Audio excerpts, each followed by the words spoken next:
El fin de semana me encontré por Instagram un video de Francisco Martín Moreno, un escritor que honestamente este video se me quedó dando vueltas, más tiempo del que podría haber esperado, porque no era una opinión solamente lanzada al aire, sino más bien una de esas preguntas que parecen simples pero que cargan una estructura un poco más compleja detrás. Y bueno, la pregunta principal del video era ¿por qué ya no existen esos grandes artistas como Diego Rivera o actores gigantes y artistas de este renombre en estos tiempos? Y sí, esta es una pregunta que en apariencia suena un poco nostálgica, sí, pero en el fondo también emplea un juicio bastante fuerte sobre el presente. Y sí, vaya, la pregunta de entrada parece totalmente legítima e incluso necesaria, sí,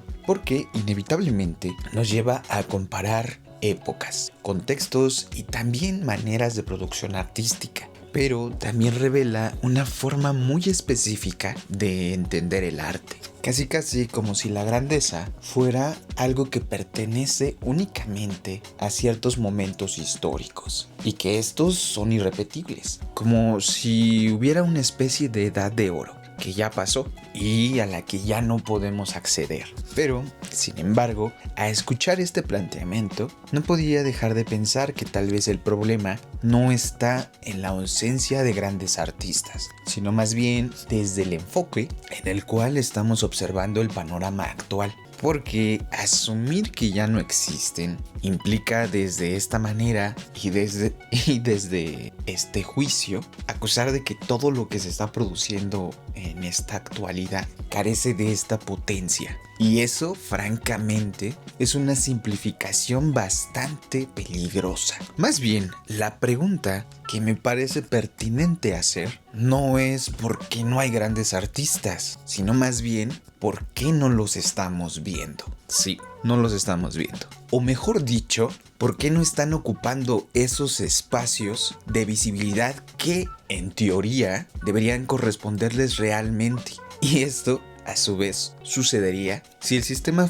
estaría funcionando con un filtro de calidad y no como un mecanismo de una simple repetición. Y es ahí donde más bien empieza a revelarse el verdadero problema, porque cuando uno observa con detenimiento cómo operan ciertos círculos en el arte contemporáneo, es evidente que hay una tendencia demasiado marcada hacia la comodidad. Sí, hacia la comodidad, así como lo escucha, hacia la validación de lo que ya está conocido, hacia la repetición de bastantes fórmulas que ya han demostrado que funcionan dentro de un mercado o, a su vez, dentro de una narrativa institucional. Hoy en día muchos de los llamados promotores de arte parecen más interesados en sostener estructuras que en cuestionarlas, operando desde una lógica donde lo importante no es necesariamente la fuerza conceptual o plástica de una obra, sino más bien desde su capacidad de encajar dentro de algunos marcos específicos que ya han sido establecidos previamente,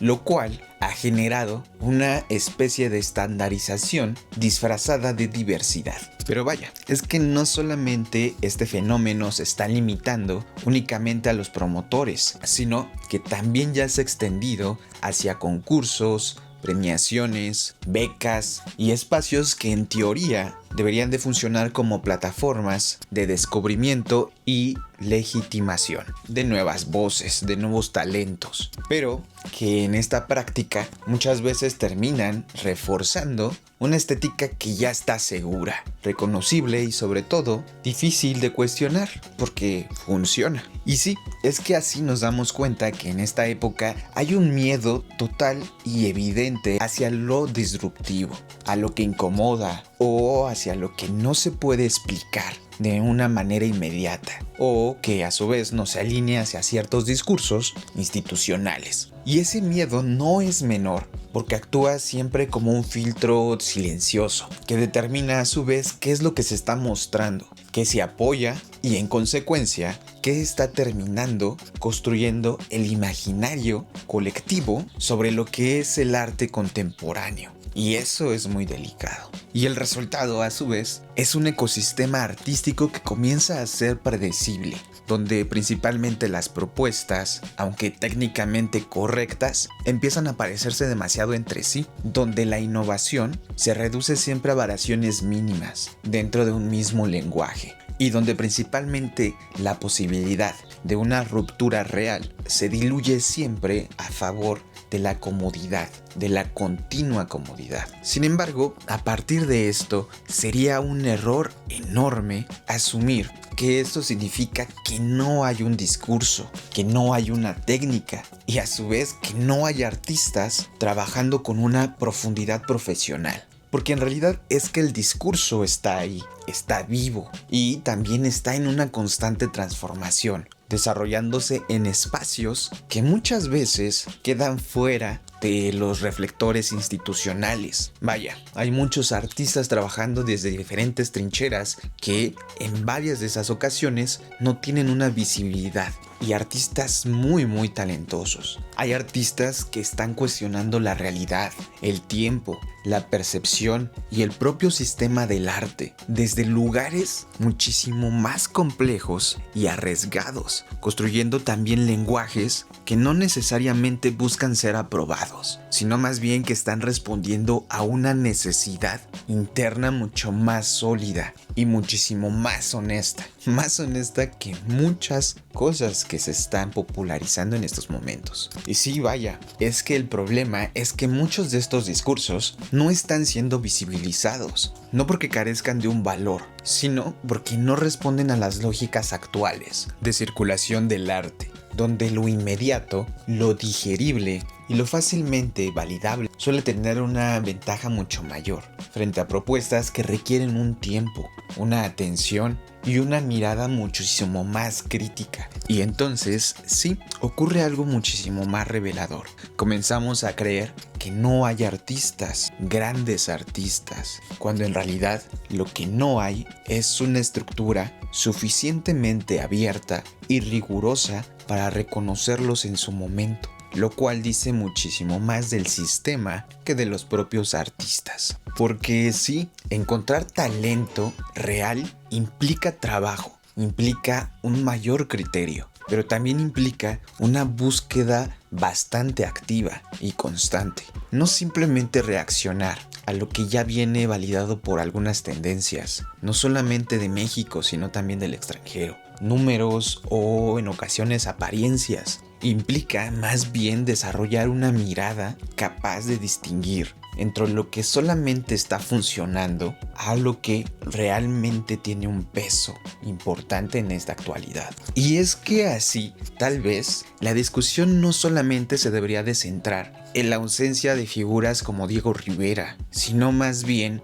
en cuestionar quién está definiendo lo que estamos viendo y consumiendo en el arte. ¿Y bajo qué parámetros se está construyendo eso que actualmente llamamos como relevancia? Porque ahí es donde realmente se está decidiendo qué es lo que está entrando a la historia y qué es lo que se está quedando fuera. Porque al final, esto no solamente se trata de una crisis sobre el talento, sino más bien sobre una crisis sobre criterio y de riesgo, donde principalmente se ha favorecido a la validación inmediata sobre una exploración profunda y más bien donde es urgente replantear las prioridades, menos construcción artificial de figuras y más descubrimiento real, menos likes y más pensamiento crítico, más profundidad, más talento y menos complacencia, menos quedar bien. Lo que se debe de decir, se debe de decir. Y a su vez lo que se debe de pintar, se debe de pintar y no adornarse. ¿O ustedes qué piensan? Déjenmelo acá abajo en los comentarios porque este video de este personaje que les comenté al principio me hizo pensar demasiado. Porque ahora sí que el talento y el arte están ahí, solamente que hace falta que se descubra mejor. Pero bueno, yo voy a seguir aquí trabajando, haciendo arte, que claramente estos personajes no conocen. Pero ya saben que yo no me voy sin antes desearles que tengan mucha buena vibra, muchos buenos trazos. Y nos estaremos viendo en el próximo video. Nos vemos y chao.